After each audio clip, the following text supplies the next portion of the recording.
Sino nga ba si Miss Riza before maging CEO and founder ng RF? Ako ay plain housewife. Nagtatry ako mag-online selling, kung ano-anong racket. Napakasimple lang po ng buhay namin sa probinsya. Pangarap mo talaga na gusto mong maabot is gawin mo talaga. Hindi pwede kasi na mabubuhay ka lang sa kung anong meron ka ngayon. Medyo ambisyosa kasi ako.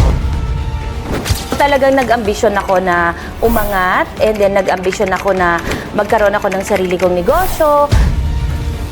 Kailangan tuloy-tuloy yung gagawin mong trabaho, hindi po pwedeng susuko ka kaagad. Nasa bahay ka lang, nag-scroll ka na naman ng social media mo, tumutok at manood ka ng Evitalk Podcast at manalo ng 200 GCash prize. Itag ang 5 friends, react and share, at i-comment ang hashtag Evitalk Podcast. Ano bang hinihintay mo? Sali na! Isang magandang araw sa ating mga ka-Evi viewers na nanonood sa ating mga online platforms. Welcome to Evitalk Podcast Season 3. My name is Miss Joycey. I'm here to inspire and make a big change in your life. Maraming salamat mga ka-Evi dahil Season 3 na tayo at damang-dama namin ang inyong suporta. Kaya ano pang inaantay nyo? Tumutok at i-share ang live na ito. Excited na ba kayo kung sino ang ating Evi guest for today? Alam ko, marami na ang nag-aabang sa kanya. Hindi ko napapatagalin pa.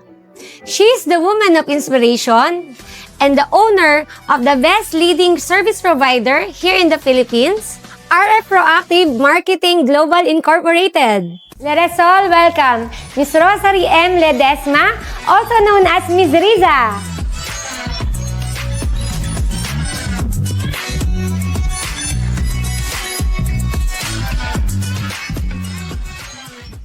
Batiin mo naman, Miss Riza, ang ating mga ka-Evi viewers na nanonood sa ating Evitalk Podcast. Hi mga ka-Evi viewers! Magandang umaga sa inyong lahat. And thank you for today. Nandito tayo sa Evitalk Podcast.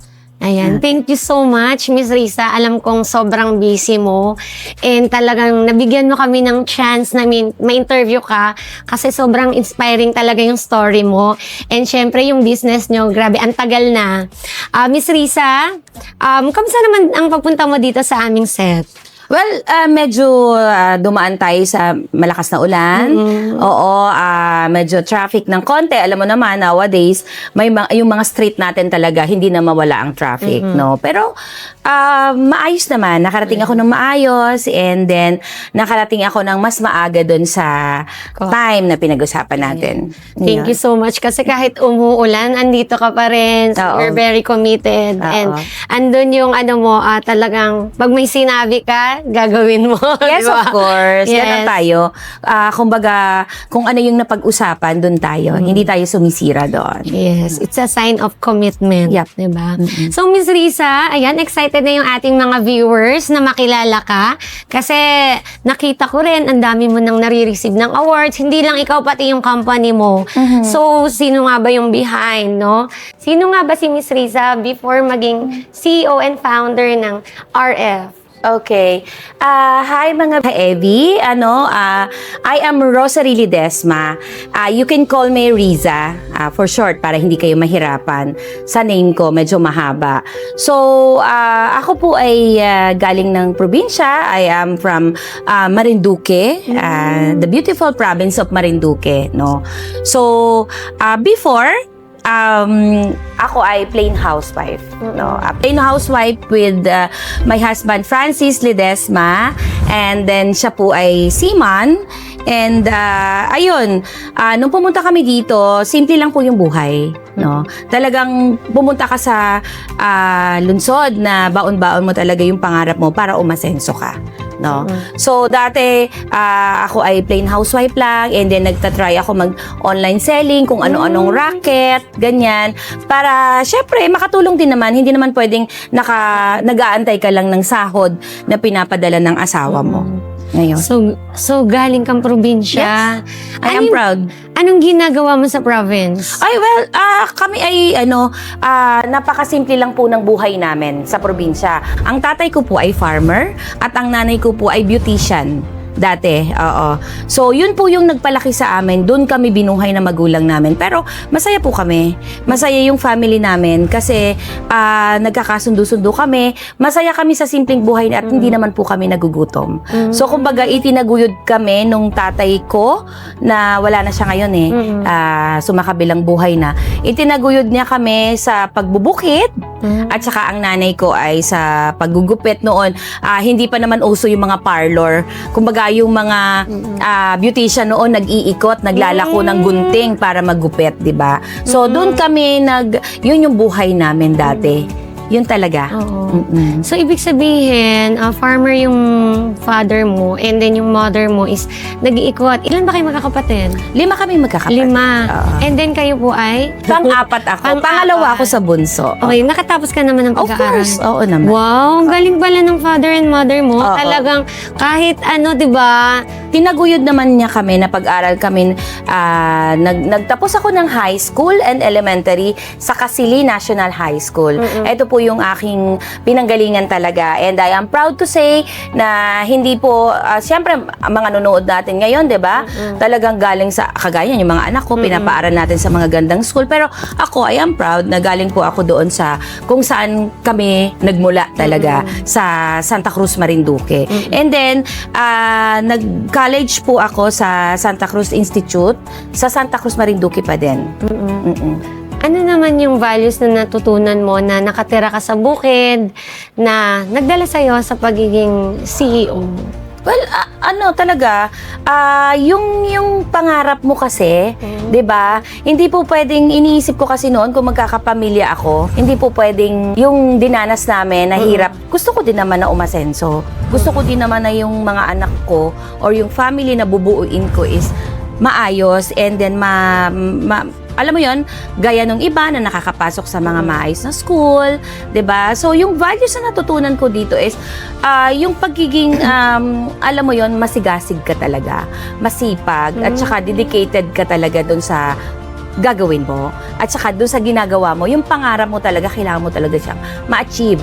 And then of course, yung pagkakaisa namin ng pamilya ko, yung pagkakasundo-sundo namin sa family namin, hindi naman kami perfect, wala namang perfect talaga, no? But yung values na tinuro sa amin nung parents namin na maka-Diyos ka, though hindi ka naman talaga yung araw-araw na nasa simbahan at nagsiserve doon, pero still yung panalangin mo and then yung pananampalataya mo nandoon, number 1 yun.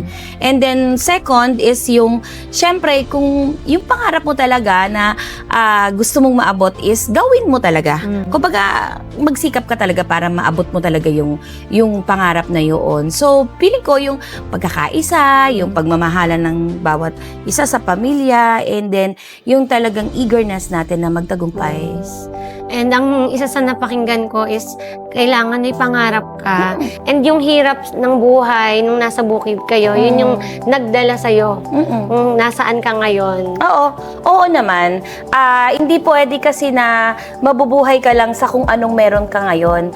Medyo ambisyosa kasi ako. Yes. So talagang nag-ambisyon ako na umangat, and then nag-ambisyon ako na magkaroon ako ng sarili kong negosyo, pero hindi ko rin ini-expect na ganito ka agad. Kalaki. Oo, ganito kalaki. Kumbaga parang pinangarap ko lang naman na mabili namin yung gusto namin kahit papaano, makapagtayo ka ng maayos na bahay, meron kang mga sasakyan, ganon. And then, unti-unti, nakuha naman natin yon, na ibigay naman ni Lord sa pamamagitan ng pagsisikap ng asawa ko, syempre, at saka ako din. Teamwork yung dalawa. Teamwork talaga kami. So, ibig sabihin, nung naranasan mo na naghirap kayo, and then gusto mo na mabago yung life mo. And yun ba yung nagpa-realize sa'yo na gusto mo mabago yung buhay na magkaroon ka rin ng Oo negosyo. naman. Isa talaga yun sa dahilan kung bakit ako nangarap at nagsikap na umasenso. Kasi hindi naman po pwedeng dun ka lang. Oo. 'Di ba? So kailangan nasa sarili mo talaga yung pagbabago, Yes. yung pag-angat, yung pag-asenso ng buhay mo, hindi naman sa ibang tao. Yes. Nasa sa sarili mo. Kahit pa binibigyan ka ng chance ng mga kapitbahay mo, ng mga kakilala mo, pero kung hindi mo gusto, Yes. hindi bukal sa loob mo yung ginagawa mo, hindi ka, wala din yon, hindi ka din aasenso. So talagang bit-bit ko yon, yung pangarap ko talaga na makaalis doon sa ganong sitwasyon. Though sinasabi ko ulit na masaya naman kami dahil buo kami at kami ay hindi naman ginutom ng mga magulang ko. But syempre, nangarap tayo na umasenso na kung baga yung mga ibang tao na nakikita natin na umaasenso, sana ganun din Sana, tayo. yes. Sana makamit din natin yon. Pero paghihirapan natin, hindi ibig sabihin na naiinggit ka. No, kumbaga parang hihilahin mo yung tao na, yung ibang tao para bumaba at pumantay sa'yo. Hindi. Gawin mo silang inspiration para umangat ka. Kumbaga sumunod ka sa kanila and gayahin mo din sila. Oo, tama. Miss Riza, no? Gawin mo silang inspirasyon. Kasi kung nagawa nila, kaya mo din. Oo naman. Diba? Kaya mo din yon kasi nagawa nga nila Why not hindi mo rin kayang gawin? So, kumbaga para sa akin kasi, kailangan lang meron kang dedication, talagang buo yung loob mo at gusto mo yung ginagawa mo. Kasi pag gusto mo, lahat ng paraan gagawin mo. Yes. Hindi naman pwedeng sinabi lang nila na meron silang marketing agency, mag-try ka din nun, baka sakali, di ba? Pero hindi naman yun yung nasa loob mo. Di ba? Kailangan gusto mo talaga yung ginagawa mo. At saka kapag gusto mo yung ginagawa mo, kahit mahirapan ka, di ba? Oo, tatayo ka Pagsusumikapan mo talaga. talaga siya. Oo, talagang pag gusto mo yung ginagawa mo, kahit na nahirapan ka, nadapa ka, tatayo at tatayo ka talaga. And Miss Risa, kanina na narinig ko, naging online seller ka. So parang from Marinduque, Yes. ano yung mga naging work mo?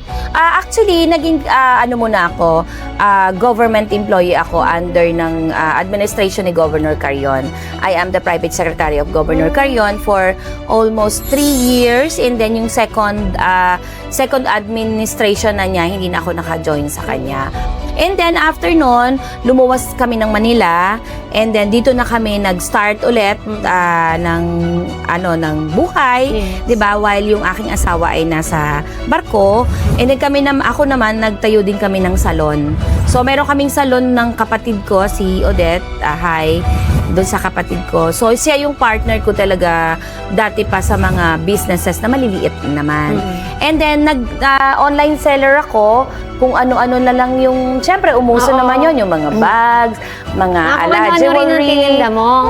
Kasi hindi ako pwedeng nakatigil lang sa bahay. Yes. Ayoko nung nakatigil lang, ayoko nung nag-aantay lang ako ng padala ng asawa ko. Dapat mayroon akong nagagawa. So marami akong naging manikurista ko, lahat ng trabaho sa salon, alam kong gawin. Kasi nung nagtayo kami ng salon, ang usapan namin ng kapatid ko, kung wala namang layasan ka ng beautician mo, alam mo yon, Kaya mo pa magma-materialize or tatakbo pa rin yung negosyo mo kasi nandiyan ka. So inaral mo rin yun? Oo, lahat? Yes, inaral ko din yon.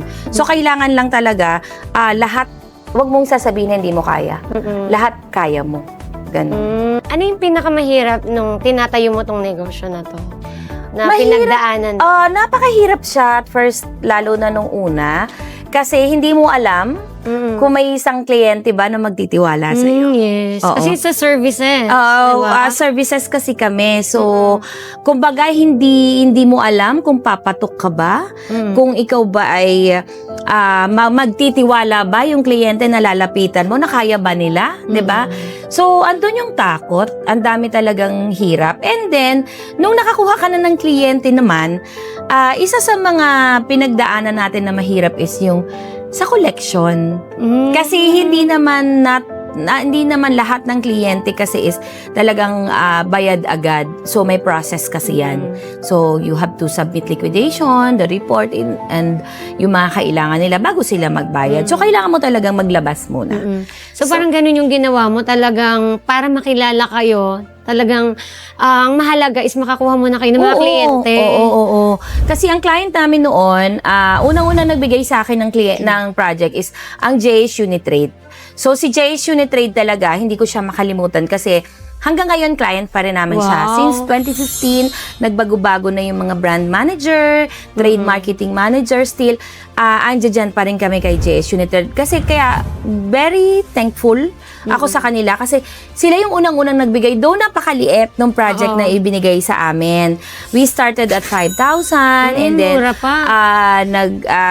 nasundan ng 15,000 and then lumaki ng lumaki, ganyan.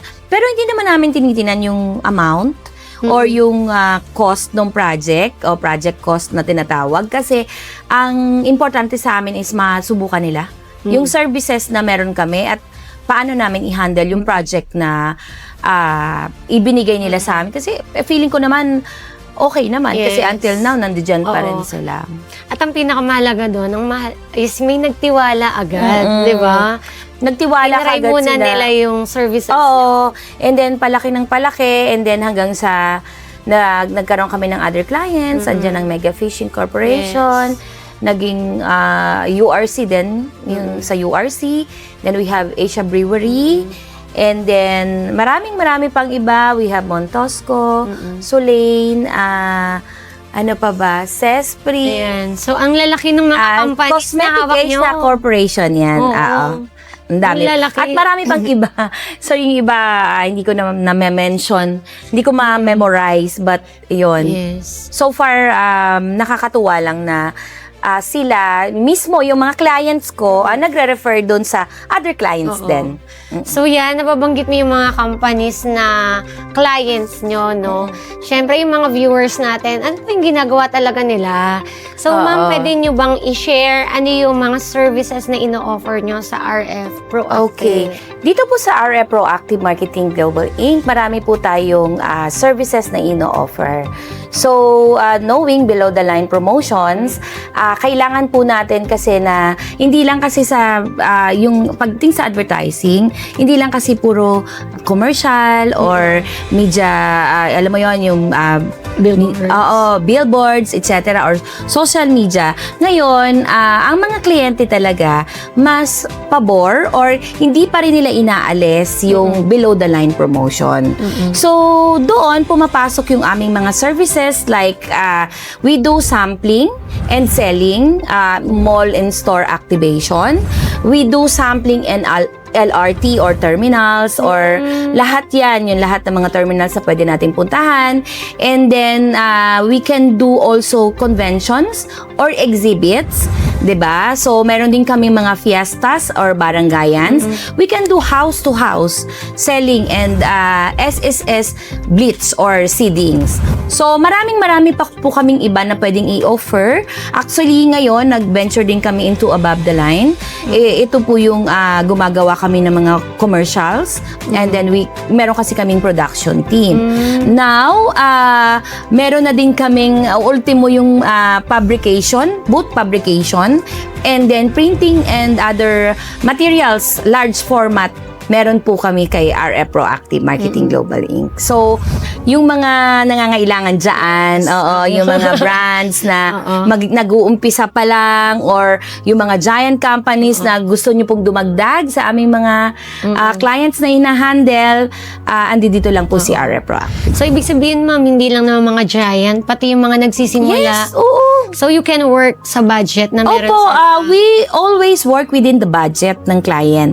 Hindi naman kami pwedeng, let's say for example, nag-submit kami ng quotation sa isang project na pinapagawa sa amin ng client, hindi naman kasi pwedeng kami yung masusunod. We always make sure na magmi-meet kami halfway. Tinitingnan namin kung saan kami makakatipid kasi isa yon sa mga binavalue namin sa client. Kailangan talaga alam din namin yung budget nila. Pero yung services of course hindi mako-compromise yon. Miss Riza, ano ba ang mission and vision ng company nyo? Well, dito sa RF Proactive Marketing Global Inc., lagi kong sinasabi na our company is dedicated to delivering innovative, customer-centric marketing solutions that drive success, leveraging people, system, and technology to exceed expectation, foster long-term partnership, and create lasting value to our clients and stakeholders. And then for our vision, RF Proactive Marketing Global Incorporated aims to be the trusted partner delivering innovative, results-driven marketing solution aimed to empower business, elevate brand, and create lasting opportunities through impactful activation, setting new industry standards with integrity and passion. Because we always say that here in RF Proactive Marketing Global Inc., RF works, RF can. So ma'am, for more than 10 years, meron ba kayong mga kliyente na andyan pa din? Oo naman. Karamihan naman nandyan pa din naman sila. Talaga nag-i-stay sila. Kumbaga nadadagdagan sila. Pero hindi sila nababawasan. Oo. Pero dun sa 10 years na yon, so nadadagdagan sila na nadadagdagan. Yun ang maganda, no? Yun naman ang goal namin. Hindi naman kami pwedeng mag-stick lang sa isa. Pero syempre, ang kinukuha namin is yung hindi competitor ng brand na hinahandle namin. Okay. So, kasi meron kaming loyalty. Na loyal kami sa client kasi, kumbaga, let's say for example, kung ang brand mo na hinahandle as inumin, anong inumin yun ang iinumin mo. Alangan namang uminom ka nung kalaban, 'di ba? So paano maniniwala yung mga consumer or yung mga tao na pinupuntahan at dinadala mo ng promotion ng brand mo kung ikaw mismo hindi mo tinatry. So ibig sabihin, hindi ka naniniwala doon sa brand na hinahandle mo. So kami din sa team namin, dapat loyal kami doon sa brand or client na hinahandle namin. Ayan, so nakita ko yung mga services na in-offer nyo, no? Ang question, ano yung ginagawa nyo? Bakit nagstay pa rin sila sa inyo? Siguro yung integrity nung aming at quality ng services namin, ando dun yun, hindi nagbabago. Maliit man or malaki yung projects, ando dun, kumbaga yung 100% or kung pwede nga namin ibigay yung 110% commitment namin sa clients is na ibibigay namin. Kasi hindi po pwedeng basta kukuha ka lang ng project eh. Kasi okay, that's million, ganon, matutuwa ka, may project ka, pero kasi titingnan mo din, kaya mo ba siyang i-handle na walang magiging stress yung kliyente? So kaya mo ba siyang ilapit or i-promote na kumbaga kayang-kaya mo, yung hindi hindi sila mahihirapan. Okay ka lang mahirapan eh, as agency, as third party, okay lang kami yun. Yes. Kasi kailangan naming magawa ng paraan talaga. Kailangan naming maibigay or maipakita yung expectation ni client na palaging nandoon. Of course, hindi naman tayo perfect. May mga pagkakataon din na meron ka talagang sablay, but napaka-less nun. Kumbaga, napaka-maliit na percentage yun. At kung mayroon man, nagagawa namin yun ng paraan. Kumbaga, si client, less ang stress kapag kay RF Proactive sila. Wow. And relax lang sila. Relax Kami na lang bahala. Oo.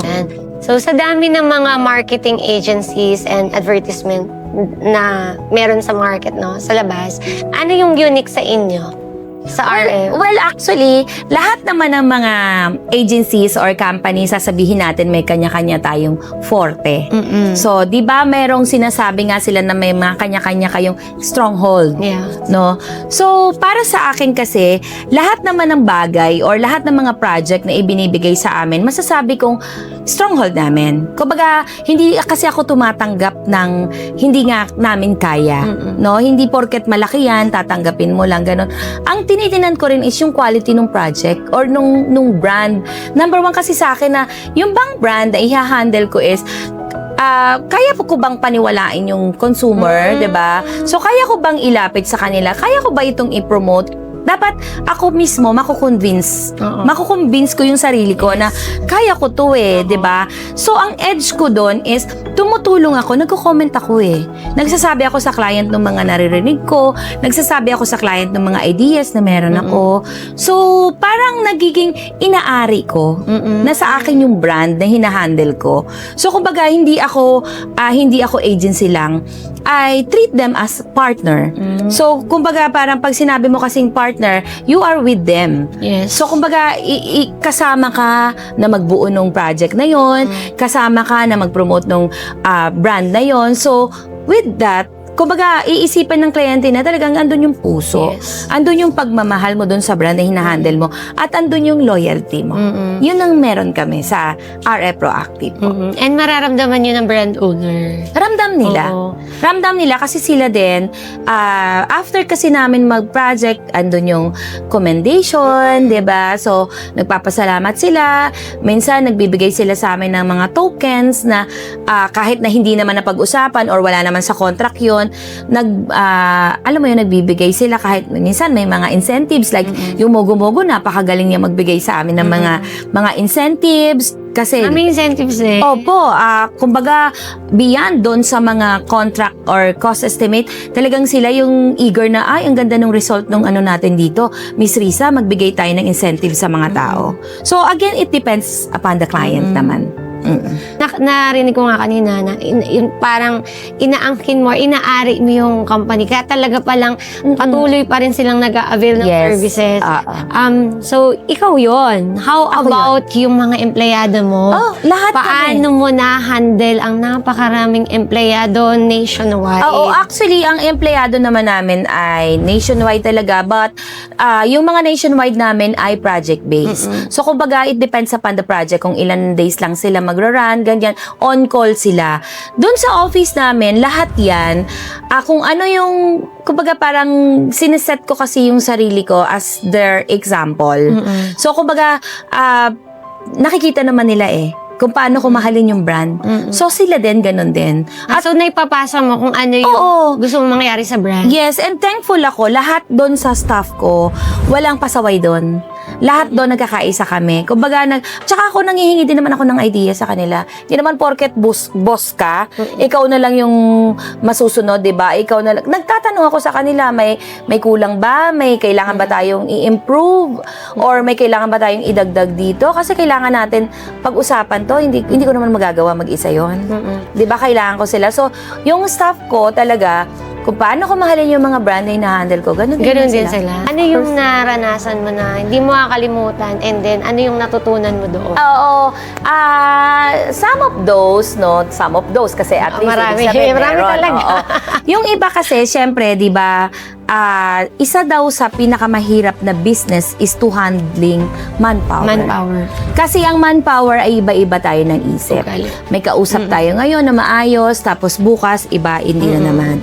So, may mga pagkakataon talaga na akala mo, na-deploy mo na yung manpower doon sa account, maya-maya may magme-message sa iyo, may nagkasakit, may Walang na-hospital, may ganito, ganyan. No, hindi naman dumadating sa point na walang tao.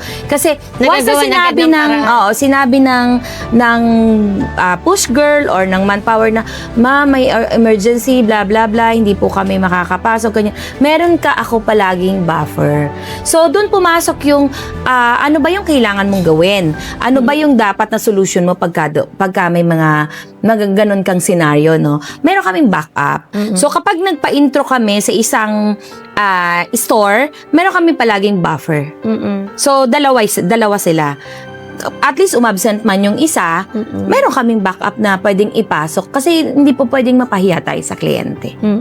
So, yun. Isa yun. Yun yung sa manpower. Yun yung sa manpower.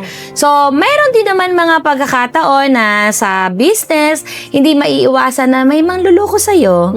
Diba? So, may nangyari sa akin na naloko ako ng staff ko. Wala na sa akin yun sa ngayon. Oo, hindi na yun sa amin nagtatrabaho. And then, Kumbaga, parang nakuha yung tiwala ko kasi syempre nandoon eh. Nag-i-issue ako ng blank check, tapos hindi ko alam na hindi pala naman napupunta sa project yung tawag dito, yung Yung bayan. budget, oo.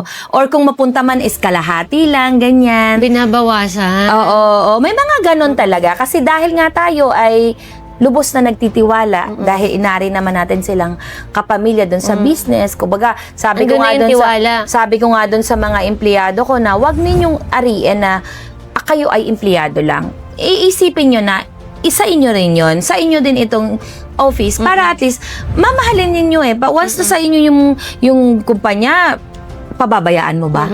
'Di ba? Mas mamahalin mo, mas aalagaan mo, 'di ba? So may mga ganung pagkakataon, nilagpasan ko naman 'yon. Iniyakan ko, syempre milyon-milyon yung nawala sa So, iyo. milyon nang nawala sa'yo. Paano mo na-trace yun, ma'am? May audit naman tayo. Dahil So, sa nag-audit, nagpa-audit ako and then may mga documentation naman tayo. So, na-trace ko yun. Siyempre, hindi naman pwedeng hindi. Malalaman natin yun. Bawal yun, yung mga ganon. Sa ngayon naman wala, napaka-smooth ng samahan namin sa office. Walang ganon. So, nakita naman natin na si Ma'am Riza ay grabe talaga. Sobrang hardworking. And ang dami mo talaga ng natulungan ng mga brands. And grabe yung pagiging leader mo sa dami ng mga employees mo right now, nationwide. And may mga branches ka na. Yung mga challenges na pinagdaanan mo, paano siya nakatulong sa'yo? Na bilang isang probinsyana na galing sa bukid, yung mga challenges na yun, paano ka na-shape lalo na maging strong? Pagka kasi dumaan ka talaga sa baba, no? Kung kapag pinagdaanan mo talaga yung hirap, mas, alam mo yon, mas ima-matter mo kung ano man yung meron ka ngayon. So, naging inspiration ko yung dati, yung pagiging mahirap namin, yung pagiging ordinaryong mamamayan namin. Oo. Naging inspiration ko yun para mas maging matatag, mas mag-focus doon sa mga negosyo na at buhay na tinatahak mo sa ngayon. Kumbaga, iba talaga yung pinaghirapan mo kung ano meron ka. Yes. Kesa yung ibibigay na lang sa'yo. At least, kung ano man yung meron ka ngayon, sasabihin mo sa sarili mo na, I did it. Kumbaga, ako ang gumawa nito. Hindi ito ibinigay sa akin ng kung sino lang. Kumbaga, akin to eh. Pinaghirapan ko to eh. Oo, 'di ba? Bago ako mag-ani, talagang bago ka mag-harvest talaga ng bonggang-bongga, talagang nagtanim ka muna. 'Di ba? So nag-invest ka muna. Ang investment mo kasi dito is syempre unang-una syempre yung pera, of course.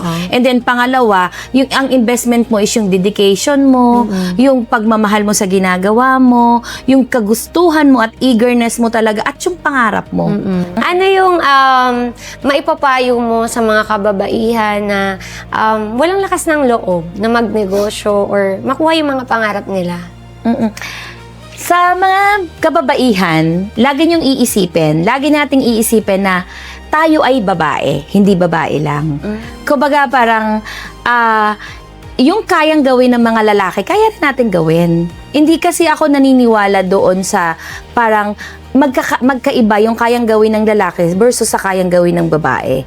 No? Kasi sabi ko nga sa inyo, dahil ako ngay malakas siguro ang loob and medyo ambisyosa ako, maambisyon nga, hindi ko iniisip na parang babae ako parang hindi ko kaya mag-drive kasi hindi trabaho ng ng lalaki yan, ganyan. Sample lang yon, Yes. 'di ba?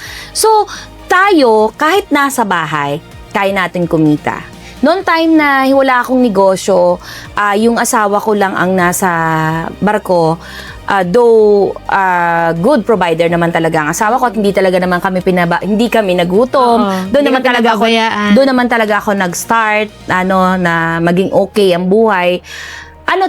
Nag-isip ako paano ako makatulong?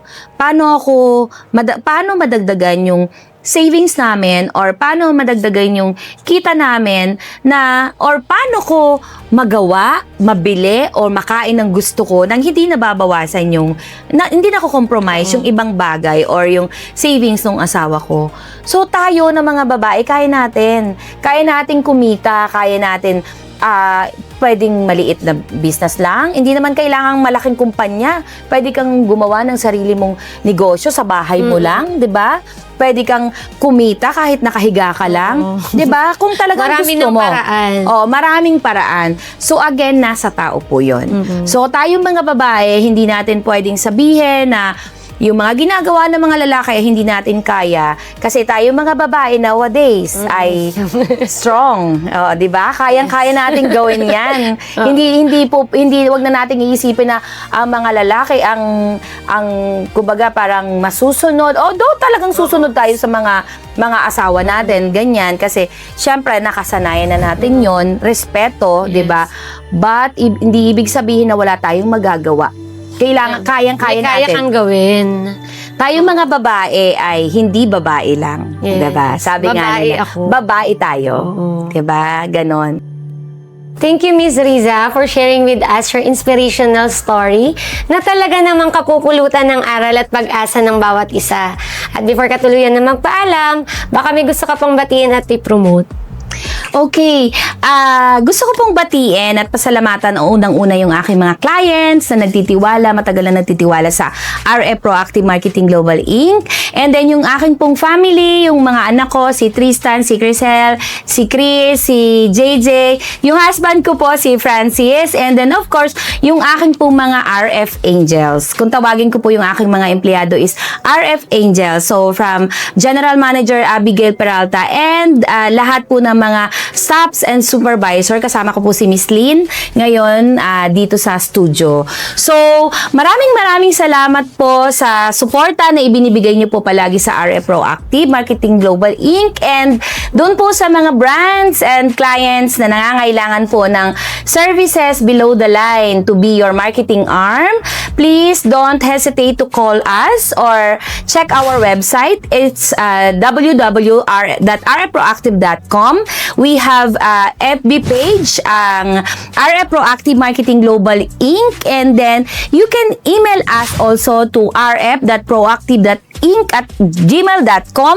And you can reach us also to Viber 0981-602-0849. And our landline is 02-851-95497. So, sa lahat po na nangangailangan ng mga services below the line, from promotion and then up to publication and printing services, nandito po yan kay RF Proactive. Wala pong mami-missed out kasi lahat po dito sa RF Proactive ay meron kami kasi RF Works, RF Ken. Thank you!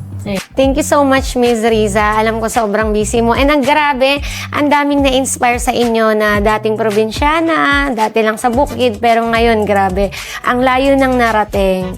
Grabe, no? Sobrang thankful ako at nakilala ko kayo kasi sobrang proud ako na i-share sa mga viewers kung ano nga ba yung business nyo and syempre kung sino ba kayo. Sa nanalo sa aming pa-Gcash, abangan nyo na lamang sa aming Evitalk Podcast page. I hope may natutunan kayo at na-inspired kayo lalo na sa pag-abot ng inyong mga pangarap. Again, my name is Miss Joycey. See you on our next Evitalk Podcast Season 3.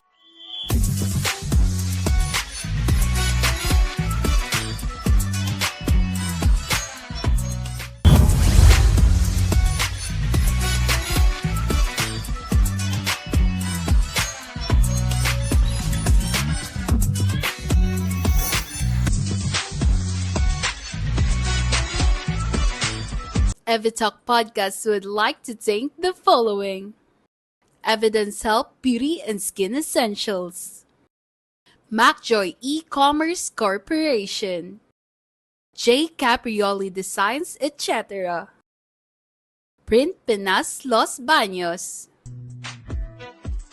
Mugs Photo and Films, Speedway Business Solutions Corp., We Trade Innovation Solutions, Hello Eve, Germike Packaging Supplies Trading Incorporated, The Wise Owl Studios,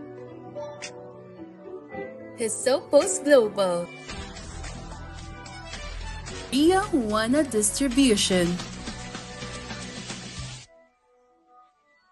Optico. Miss Seed Beauty Lounge. Skin Amazing. Queen Boss Society. King Boss Club. Gig Sportswear.